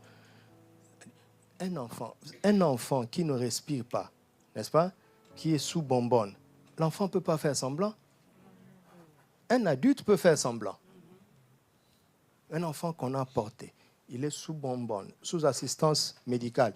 Et les parents ont dû signer une décharge pour le sortir de l'hôpital, en Afrique du Sud. L'enfant n'est pas en état d'être en dehors d'un milieu hospitalier. Et les parents sont allés dire au médecin, il y a un endroit où un pasteur prie pour les gens, ils vont être guéris. Nous, on veut emmener... Le médecin dit, mais c'est insensé. Les conditions de cet enfant ne lui permettent pas d'être... Mais bon, si vous tenez, puisque vous êtes des parents, signez une décharge. Ils sont venus avec une décharge. L'homme de Dieu arrive, il souffle sur l'enfant. Écoute, c'est pas sur YouTube, j'étais là, comme ça, à 5 mètres. L'enfant arrache la chose. Elle descend de la chaise roulante et elle commence à courir. Vous allez me dire que ça, là, même l'enfant, on l'avait préparé à mentir. Mais vous savez quoi? Quand on est sorti de la salle, j'ai dit, mais toute la ville doit venir à l'église. Ils savent que ça se passe. Mais ça ne les touche pas. Ça, c'est la première soirée. La deuxième soirée, quand tu parles comme ça, le Saint-Esprit me disait chaque matin, je veux te montrer quelque chose. À un moment donné, je veux te montrer quelque chose. La deuxième soirée, quand on a fini, notre bus pour nous ramener à l'hôtel était en retard. Il y a eu un défaut d'organisation. Donc nous sommes restés dans la salle. Et là, mes amis, plein de canettes de coca, de cartons emportés de hamburgers. C'est-à-dire les gens sont dans la présence de Dieu avec n'importe quoi. La troisième soirée, maintenant, j'ai observé la foule. C'est comme un spectacle. Si les gens se comportent comme ça dans la présence de Dieu, quel comportement ils auront dehors? Et donc, parce qu'ils ne font pas preuve d'amour dehors, on ne les regarde pas comme les disciples de Jésus. Ils font des miracles. C'est l'amour qui attire les gens. Les miracles vont attirer les profiteurs. Mais l'amour va attirer les disciples.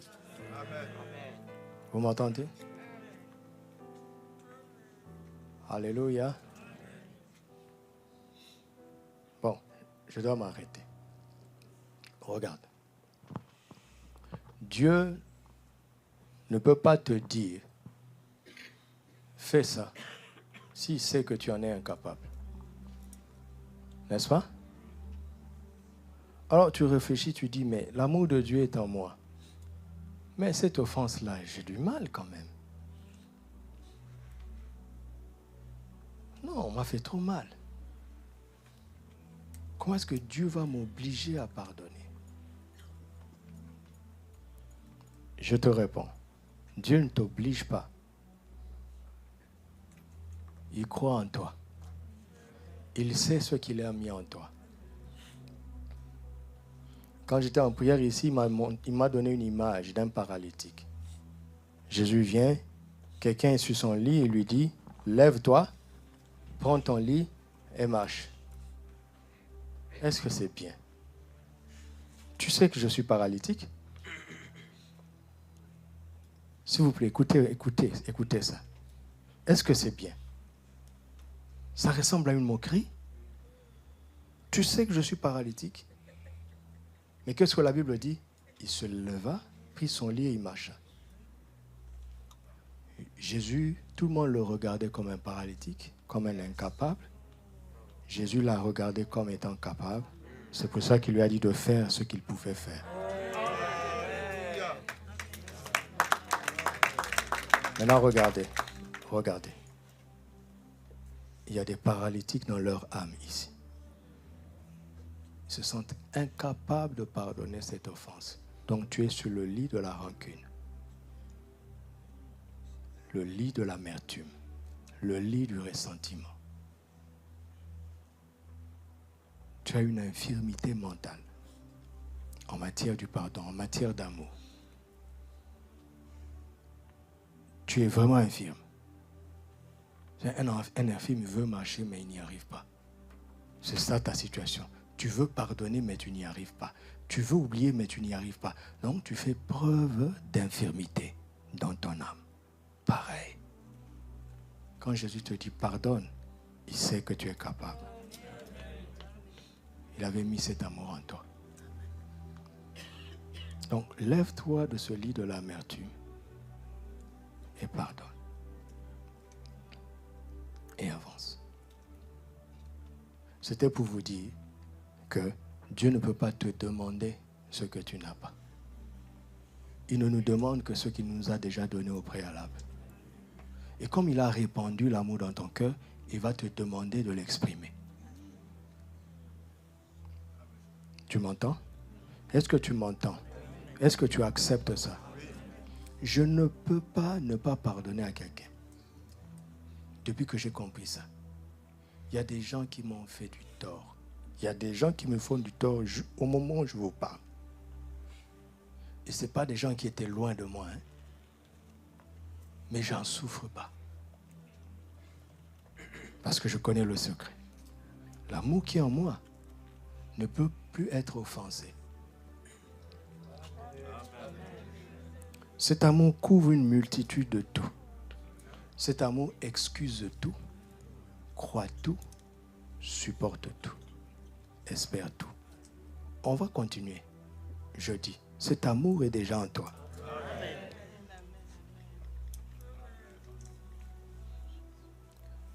Vous savez qu'on peut pas, Dieu ne permettra pas que tu sois tenté au-delà de tes forces. Alors, s'il a laissé faire cette offense, il connaît ta capacité du pardon. Tu es au-dessus de ça. Amen. Je répète, tu es au-dessus de ça. Amen.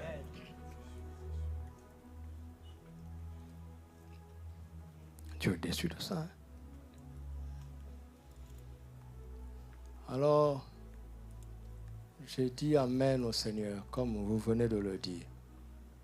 Ça fait plus de 30 ans. Mais je sentais qu'il me restait quelque chose. Vous savez, c'est comme tu dis, je crois, mais viens au secours de mon incrédulité. Quand il a vu que j'étais sincère, il m'a dit, je vais te donner maintenant un secret. Matthieu 5, c'est notre dernier texte. Ça, c'est un secret de la vie. Ça marche à tous les coups. Vous m'entendez? Dès que tu es décidé d'aimer et de pardonner, ça va marcher. Verset 43. Vous avez appris qu'il a été dit, tu aimeras ton prochain et tu haïras ton ennemi. C'est-à-dire, ton amour va être sélectif. Il dit, laissez ça à Moïse. Il n'était pas né de nouveau. Mais moi, je vous dis. Qu'est-ce que vous devez faire? Aimez vos ennemis premièrement. Deuxièmement, troisièmement, quatrièmement,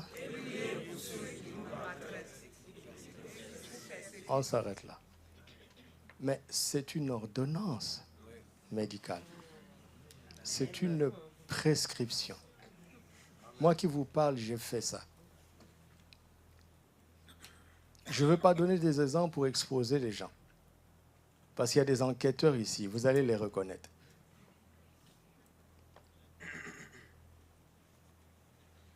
Seigneur, comment on fait pour aimer ses ennemis? Donnez-moi 5 minutes.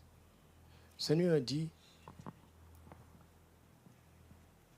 pourquoi est-il ton ennemi? Parce que tu le regardes comme un ennemi? Ou bien il te regarde comme un ennemi? 3 heures dans la présence de Dieu. Si tu le regardes comme un ennemi, tu ne dois pas faire ça. Il dit, mais Seigneur, moi, j'ai de l'amitié pour lui. Mais il me répond en inimitié. Il dit, oui, ça existe. Ça existe. Le deuxième cas de figure, ça c'est permis. Mais le premier, si toi tu regardes quelqu'un comme un ennemi, Dieu ne peut rien faire pour toi. Tu m'entends? Il ne peut rien faire. Tu n'as aucune autorité contre cette situation. Mais si tu changes de regard,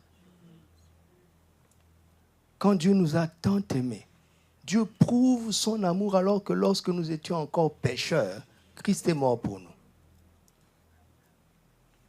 Mais Dieu nous a tant aimés, c'est-à-dire qu'on était pécheurs, mais il a décidé de nous regarder comme des amis. C'est ce qui a fait qu'il a posé l'acte qu'il fallait. C'est le regard, tout commence par là. C'est ton ennemi, pourquoi? Parce que cela vient de toi ou bien cela vient de lui. Seigneur, cela ne vient pas de moi. Il dit d'accord. Si ça vient de toi, tu te répands. D'accord? D'accord? Et puis le reste va être facile. Mais si ça ne vient pas de toi, il dit d'accord, d'accord. Mon fils, je sais que ce sont des choses qui arrivent. Ça arrive. Il a dit soyez en paix avec tout le monde autant que cela dépend de vous. Donc l'évangile est vraiment concret.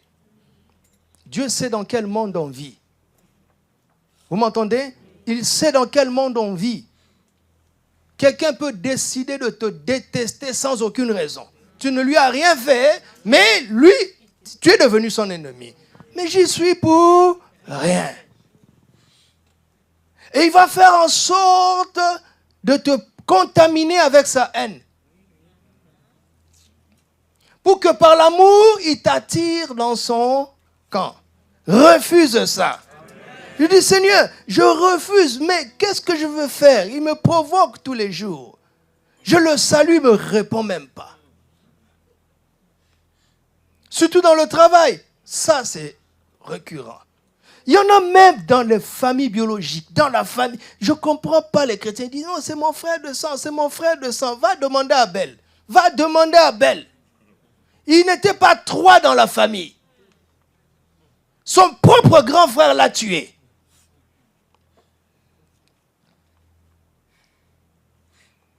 Seigneur, qu'est-ce que je dois faire? Je le regarde comme un ami, mais il me traite en ennemi. Jésus dit, j'ai une solution. J'ai réponse à tout. Pourquoi tu penses qu'il te regarde en ennemi? Il dit, mais il parle mal de moi. Il me maudit. C'est mal dire. Alors Jésus dit, réponds en bénissant. Ça ne veut pas dire, au nom de Jésus, je te bénis. Non, non, non. C'est pas ça. On vient te dire, tu sais frère, vraiment, hein, je vois que tu fréquentes beaucoup celui-là, hein, mais sois un peu prudent. Voici ce qu'il vient de dire de toi. Qu'est-ce que toi tu vas répondre? Ah, en fait, moi, je le couvrais depuis longtemps. Hein. Moi aussi, j'ai des dossiers. Tu as maudit. Il t'a maudit. Tu as maudit. Je vous parle? Donc, qu'est-ce que tu dois faire? Dis le bien que tu sais de lui. Cache le mal que tu sais. Oh non, Seigneur, aide-moi à pardonner. Non, non, ce n'est pas la prière. Je suis en train de t'aider. On t'a critiqué? Quelqu'un te critique. Observe-le jusqu'à trouver une qualité de sa vie. Commence à parler de cette qualité. C'est ça, bénir. Dis du bien. Amen. Tu n'inventes pas, hein? Tout le monde a une qualité quelque part. Mets l'accent sur sa qualité. Amen. Dernièrement, quelqu'un est venu me voir pour me raconter ce que quelqu'un dit de mal de moi. Bon, il ne m'a rien appris, je le savais. C'est lui qui est choqué en fait. Parce qu'il voit dans mon interaction avec cette personne, il ne pouvait pas imaginer qu'il y avait ça. Donc, il avait l'intention de me protéger. J'ai ri, je lui ai dit, je le savais. Il est choqué, il dit, mais alors comment tu fais? Bon, on n'avait pas le temps et puis je ne voulais pas en parler, c'est ma vie. C'est ma vie. Et au fil de la conversation, il va me dire une rumeur qui court à son sujet. J'ai dit, non, c'est faux.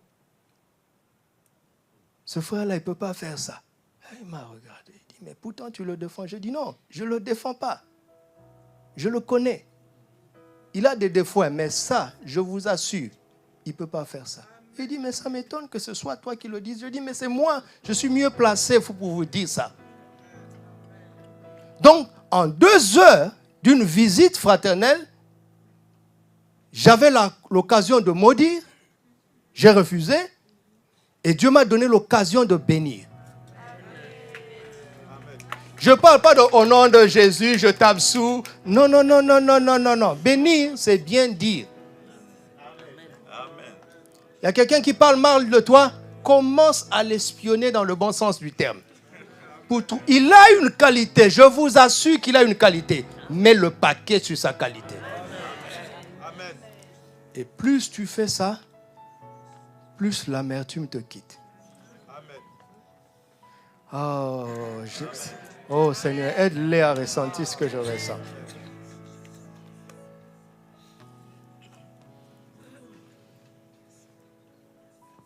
Ça devient facile de pardonner. Parce que quelqu'un est ton ennemi parce qu'il pose des actes. Ça commence par les paroles. OK?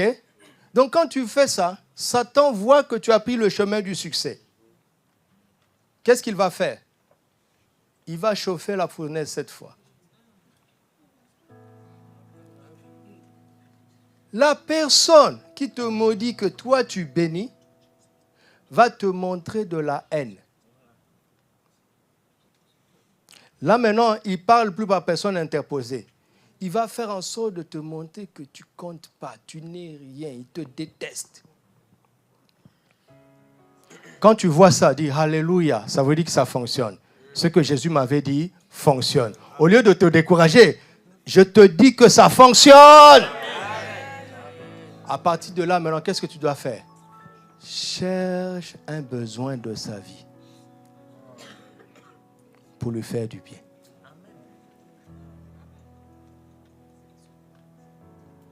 Au début, tu cherches une qualité pour dire du bien. Maintenant, tu cherches un besoin pour faire du bien. Et vous savez, les cadeaux se refusent difficilement. Surtout si ça rencontre un besoin. Tu commences à prendre l'autorité sur lui. L'autorité de la foi agissant dans l'amour.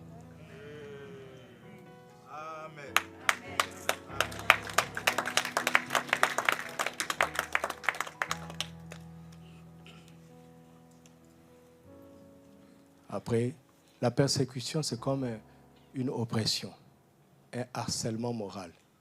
Là, il n'y a plus de parole, d'action à poser. C'est là où tu vas aller prier. Mais nous, on commence par là, prier. C'est pour ça qu'on ne réussit pas. Et là, pourquoi tu pries? Parce que tu dis, mais Seigneur, il doit être contrôlé par des mauvais esprits.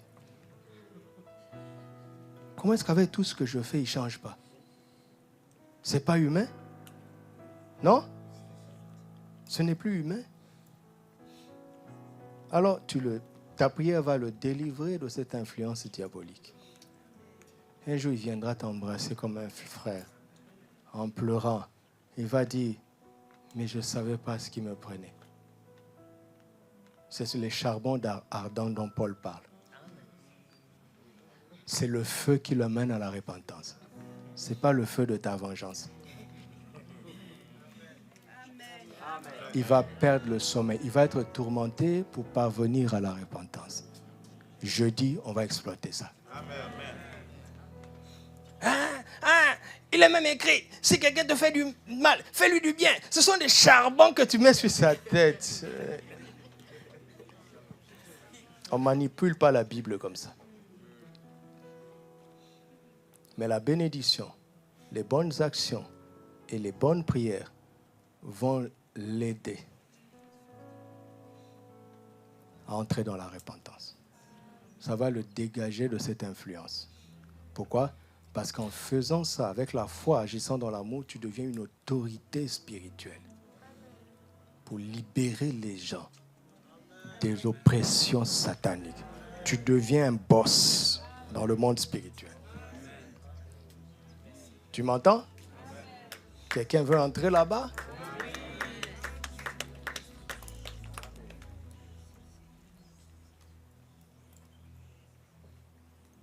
Jésus a fait ça jusqu'au bout. Et quand il a dit, pardonne-leur, car ils ne savent pas ce qu'ils font. Il venait de libérer toute l'humanité de la ruse du diable par une prière. Il a passé son temps à ne dire que du bien et à faire du bien. Ça n'a pas suffi. Ces gens-là l'ont emmené à la croix. Alors il va utiliser la prière. En fin de compte. Pas en premier lieu, en dernier lieu. Et un chrétien ici, tu dois suivre l'exemple de Jésus. Soit tu prends le chemin de Moïse, tu n'entreras pas dans ta terre promise. Soit tu prends le chemin de Jésus, non seulement que tu y entreras, tu feras entrer tes ennemis dans le royaume de son amour. Gloire à Dieu. Alléluia. Voici l'autorité qu'il nous a donnée.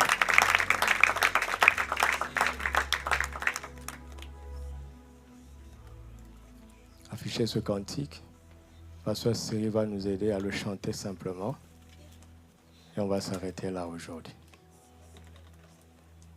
Merci Seigneur. Rends grâce à Dieu.